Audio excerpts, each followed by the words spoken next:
everyone, welcome to Awesome Blossom. Today we're digging into Cristiano Ronaldo's YouTube channel. It blew up when it first launched, but since then it hasn't quite kept up the momentum. And no, it's not because people don't love Ronaldo. So, what's going on? Let's break it down. Ronaldo started his channel last year and made history, gaining over 10 million subscribers in just 24 hours. YouTube even fast-tracked his silver, gold, and diamond play buttons, sending them within hours of his channel going live. This launch was one of the biggest ever thanks to a massive global fan base ready to follow the football legend on a new platform.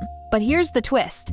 Even with over 76 million subscribers, most of his videos don't get nearly as many views as you'd expect.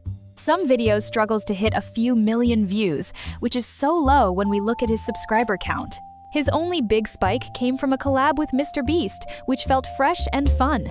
Other than that, it's been pretty quiet on the channel. So why is this happening? First, the content is super polished, more like a commercial video than a real video. Well, some scripted polished videos work for some creators because the videos they make is not wholly dependent on the creator's personality. They create well-polished scripted videos, which is based on some sort of topic in which the main motive has to make the video look presentable. But here, Ronaldo himself is the topic of his channel, and his content revolves around him.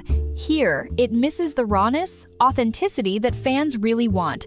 Second, the upload schedule is inconsistent. Videos come out weeks apart, and that's a problem because YouTube's algorithm favors creators who post regularly.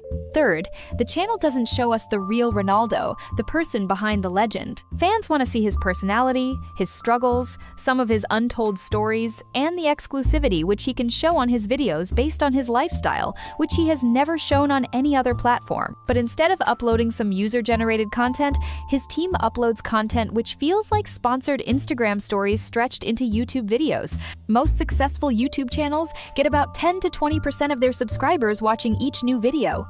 Ronaldo's channel often gets less than 5%. Engagement is also low. He gets few comments, likes, or shares, which suggests many people subscribe during the hype but aren't really sticking around. If Ronaldo wanted to truly win on YouTube, the key would be authenticity. Instead of making well-set-up-based polished videos, he could share candid clips like a day with Junior Ronaldo in the daily life videos, training moments, personal stories, or even simple family moments. Sometimes, keeping it real is all you need. YouTube audiences connect with creators who feel genuine and relatable. Showing the real Ronaldo would have made a huge difference. Of course, Ronaldo is a global superstar with a trophy cabinet that's off the charts. YouTube is probably just a side quest for him. But if he cared to put in some extra effort or hired a team who really gets YouTube, then his channel could become a powerful way to connect with his fans on another new level. So there you have it.